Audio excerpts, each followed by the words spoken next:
Today we're going to be going over and showing you how to install the Curt T-connector wiring harness here on a 2020 Chrysler Pacifica.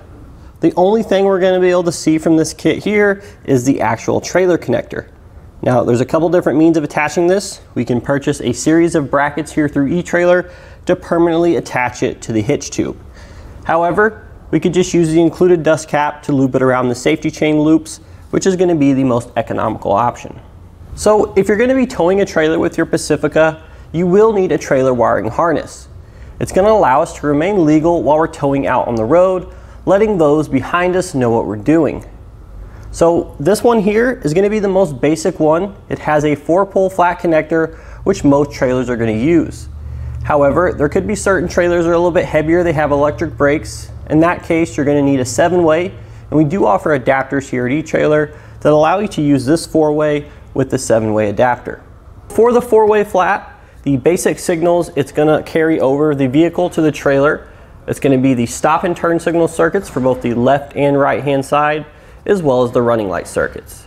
Now if you have any other circuits such as a battery charge line or the electric brake output, that's when we would need a 7-way. So obviously towing is going to be the main use for our trailer wiring harness, but there are some other applications you may not be aware of, such as cargo carriers with built-in lights. We're going to be able to utilize those using the 4-way. So the great thing about our kit here, it actually has a powered module, and what this means is it's going to draw power for the trailer lights from the vehicle's battery. So we don't have to worry about it drawing from the taillight circuits on the vehicle and creating any issues. Furthermore, we have the powered module, but we also have integrated diodes in each circuit. And what this does is it prevents any electricity from backfeeding. Therefore, we don't have to worry about any issues with the trailer wiring affecting our vehicle. So in regards to installation, it is going to be plug and play. We don't have to splice into any of the vehicle's wiring. Therefore, there's going to be little to no modifications needed. It's definitely something I think you guys can do at home by yourselves. Let's go ahead and walk you through this process now. We need to open up our hatch here. We're going to be removing the passenger side taillight. You'll need a T30 Torx bit. There's going to be 2 screws inside here.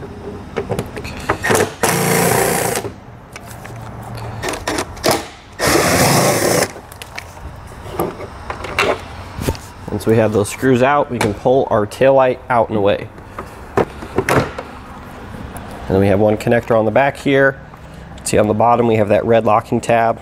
I'm gonna press that away, depress the center, and then pull straight out. I'm gonna take a piece of pull wire, I'm gonna feed it down through this pocket here, try to get out to come underneath, and then what we're gonna do is tape our connector from our wiring harness to the pull wire and then pull it back up into the pocket here.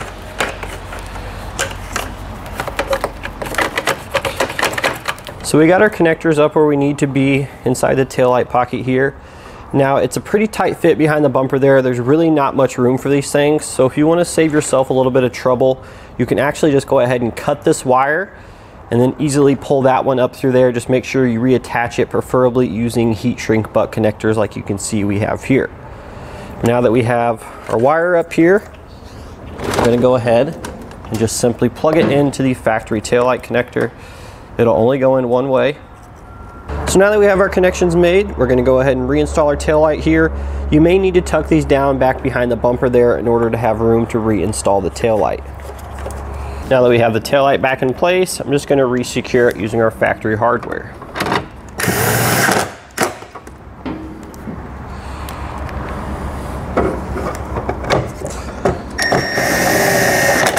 So next we'll need to go ahead and remove the driver's side taillight. We're pretty much going to be repeating a very similar process. We'll take a piece of pull line, we're going to tuck it back behind the bumper there, and then once we route our connector over to this side there, we can pull it up through the opening. So when we're routing our green wire attached to the converter box over to the driver's side of the vehicle, you're only going to get about halfway here. So these next couple steps may vary. Now if you already have your hitch installed, then you're probably going to have a little opening here that's going to make things a little bit easier for you to work. But if not, we're going to have some screws here along the underside of this panel. We're going to have to remove those. It's going to take both a 10mm and an 8mm socket.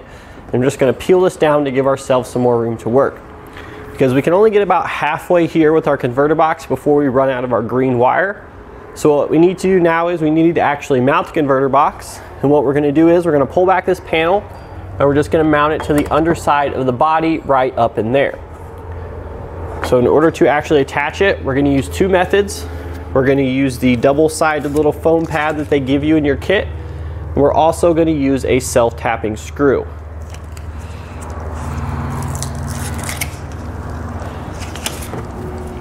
So we're just gonna find a nice flush surface up there that we can place the converter box on. And then we'll come back with a self-tapping screw and secure it with that slot there on the end. So now we're gonna take a couple zip ties or a ring clamp and secure our green wire here so it doesn't fall down and contact our exhaust. So the next thing we're gonna do is secure our ground wire. Now, if you used one of the self-tapping screws to attach your converter box, you'll need to source an extra one here for the ground. But we're basically just gonna mount it on that same surface there on the bottom of the body.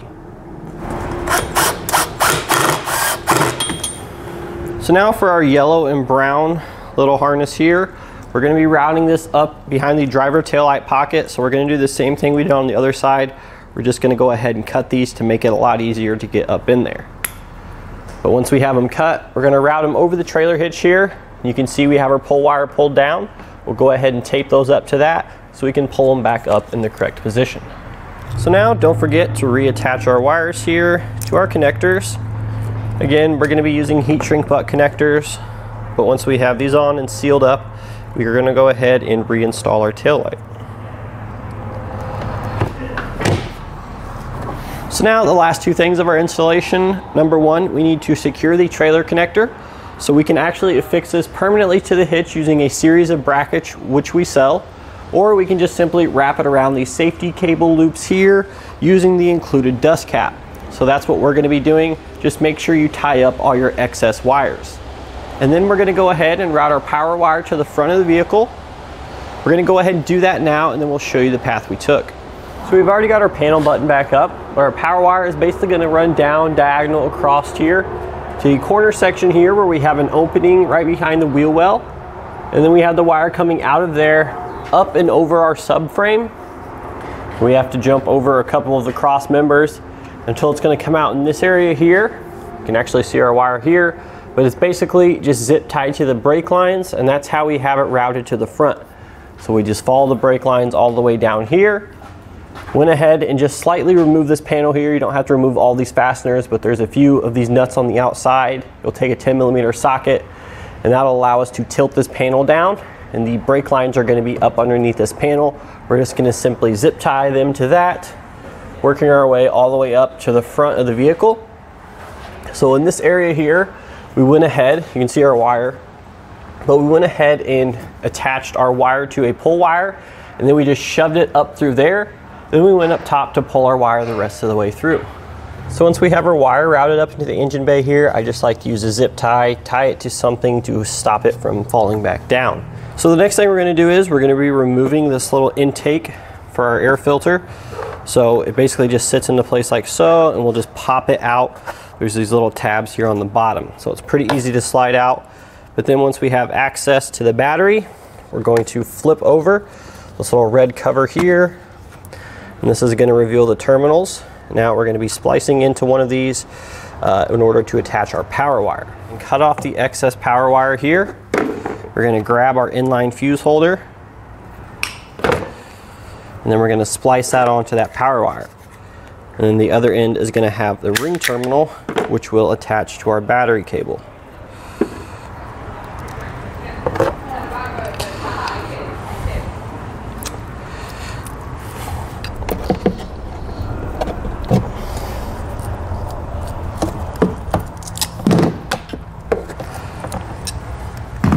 Now I'm going to go ahead and route this under the airbox bridge there. And now we can just simply go ahead and attach it to one of the studs on our positive battery post. So now once we have our positive lead attached, we're going to insert our fuse, and then we can test everything out.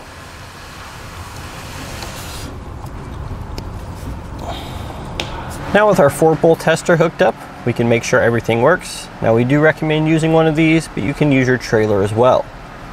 So we have our brake lights, left turn, right turn, and then finally our headlights.